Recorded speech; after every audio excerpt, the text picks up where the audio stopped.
दोस्तों नमस्कार। आप लोगों का निवेश आज फॉर कल चैनल में बहुत बहुत स्वागत है। दोस्तों आज हम जो टॉपिक लेकर के आए हैं वो टॉपिक है कि how to select best mutual fund. तो इसमें दोस्तों क्या क्या चीज़ों पर ध्यान देना चाहिए जब हम म्यूचुअल फंड में इन्वेस्टमेंट करेंगे या करने जा रहे हैं, उससे पहले वो टॉपिक का हम अभी डिस्कस करेंगे और उसमें क्या क्या हम लोग को सिलेक्शन करने से पहले देखना चाहिए। पहला है दोस्तों गोल, दूसरा है रिस्क, तीसरा है फंड परफॉर्मेंस, चौथा है एक्सपेंशन रेशियो, पांचवा है एंट्री एंड एग्जिट लोड, छठा है टैक्सेस और सातवां है डायरेक्ट प्लान। इतने पॉइंट्स को दोस्तों ध्यान में रखते हुए किसी म्यूचुअल फंड का सिलेक्शन करना चाहिए। अब हम दोस्तों एक एक करके सभी चीज़ के विषय में डिस्कस करें कि गोल क्या होना चाहिए। आप सबसे पहले अपना गोल डिसाइड नहीं करेंगे तो फिर इन्वेस्टमेंट कैसे करेंगे। वो गोल सिलेक्शन आपका कि इस बेसिस पे होना चाहिए कि आपका रिटर्न एक्सपेक्टेशन कितना करते हैं और आप रिस्क लेने की क्षमता कितना रखते हैं, इन्वेस्टमेंट हॉरिजन क्या यानी कितने टाइम के लिए आप करना चाहते हैं इन्वेस्टमेंट, और इसके अलावा दोस्तों कि इसमें एक्सपेंसेस रेशियो क्या है, इसका पास्ट परफॉर्मेंस क्या है, और जो फंड में हम पैसा लगाएंगे उसका फंड मैनेजर का एक्सपीरियंस क्या है। उसके बाद दोस्तों आता है पर्पस कि आप किस पर्पस के लिए करना चाह रहे हैं, आपका प्लानिंग क्या है, आपका एक्सपेक्टेशन क्या है, और यदि एक absence of A clear goal, यदि क्लियर गोल का अब्सेंस है तो आप नहीं रुकेंगे। मान लीजिए आपका गोल है रिटायरमेंट का, 25-30 साल तक आदमी रिटायरमेंट के लिए इन्वेस्टमेंट करते हैं, थोड़ा सा मार्केट में फ्लक्चुएशन आया तो आप एग्जिट कर जाएंगे, इसलिए गोल बहुत ज़रूरी है डिफाइन करना।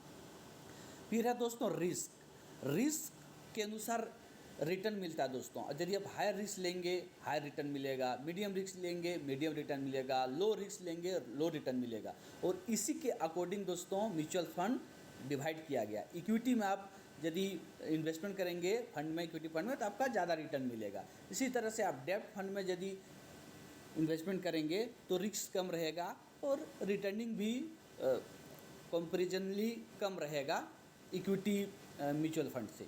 तो लॉन्ग टर्म के लिए आप जाएंगे दोस्तों तो इक्विटी फंड में जाइए, शॉर्ट टर्म में डेप्थ फंड में जाइए, और अल्ट्रा शॉर्ट के लिए जाएंगे तो उसके लिए लिक्विड फंड है। देखिए दोस्तों यहाँ हम यही बताने जा रहे हैं कि आपको कितने समय को मद्देनज़र रखते हुए किस किस फंड में जाना चाहिए। यदि आपका हाई रिस्क है तो उसको क्रेडिट फंड, हाइब्रिड फंड के लिए जाना चाहिए। 3 साल से कम के लिए यदि हम इन्वेस्टमेंट कर रहे हैं तो, और आप यदि हाई रिस्क लेने वाले हैं और यदि आपको 3 से 5 साल के लिए इन्वेस्टमेंट करना है तो आपको मल्टी कैप फंड में जाना चाहिए। इसी तरह से यदि आप 5 से 5 ईयर एंड एबव के लिए करना चाह रहे हैं तो आपको, और आप यदि हाई रिस्क टैकर हैं और 5 ईयर से एबव के लिए आप इन्वेस्टमेंट करना चाहते हैं तो मिड कैप फंड और स्मॉल कैप फंड में जाना चाहिए। उसी तरह दोस्तों यदि मीडियम रिस्क टैकर हैं आप, तो यदि 3 साल के अंदर के लिए आप करना चाह रहे हैं इन्वेस्टमेंट तो low duration fund, ultra short fund, duration fund इसमें करना चाहिए। और यदि आप 3 से 5 साल के लिए करना चाह रहे हैं तो बैलेंस एडवांटेज फंड में करना चाहिए। और मीडियम रिस्क टैकर के लिए यदि आप लॉन्ग टर्म के लिए करना चाह रहे हैं तो मल्टी कैप फंड में करना चाहिए। Long term means 5 year and above के लिए सर दोस्तों। अब बात करते हैं दोस्तों लो रिस्क टैकर के लिए। यदि लो रिस्क टैकर हैं आप, यदि लो रिस्क टैकर हैं आप तो 3 साल से नीचे के लिए करना है आपको तो ओवरनाइट फंड या लिक्विड फंड में जाना चाहिए। और 3 से 5 साल के लिए आप इन्वेस्टमेंट करना चाह रहे हैं तो शॉर्ट ड्यूरेशन फंड और गिल्ड फंड में करना चाहिए। और दोस्तों यदि आप लोगों को लॉन्ग टर्म यानी 5 ईयर एंड एबव के लिए करना चाहिए तो लार्ज कैप फंड में करना चाहिए दोस्तों। ये टेबल मैं आप लोग को बता रहा हूँ दोस्तों, इसी से आप लोग डिसीजन ले सकते हैं। उसके बाद है दोस्तों कि इन्वेस्टर को एक्सपेक्टेशन के अनुसार फंड को चूज करके इन्वेस्टमेंट करना चाहिए। फिर लिक्विडिटी है। लिक्विडिटी इतना हो कि आपको पैसे की कब ज़रूरत है। मान लीजिए आपको नियर बाय टाइम में पैसे की ज़रूरत है तो आप इक्विटी फंड में नहीं जा सकते, उसमें लॉन्ग टर्म में ही आपको अच्छा रिटर्न मिलेगा, ये भी ध्यान में रखना चाहिए। फिर है दोस्तों इन्वेस्टमेंट स्ट्रेटेजी। इन्वेस्टमेंट स्ट्रेटेजी के अनुसार आपको फंड चूज करना चाहिए। ऐसा ना हो कि आपका जो स्ट्रेटेजी है और जिस फंड में आप इन्वेस्टमेंट कर रहे हो उसका स्ट्रेटेजी कुछ और है, वो दोनों मैच होना चाहिए।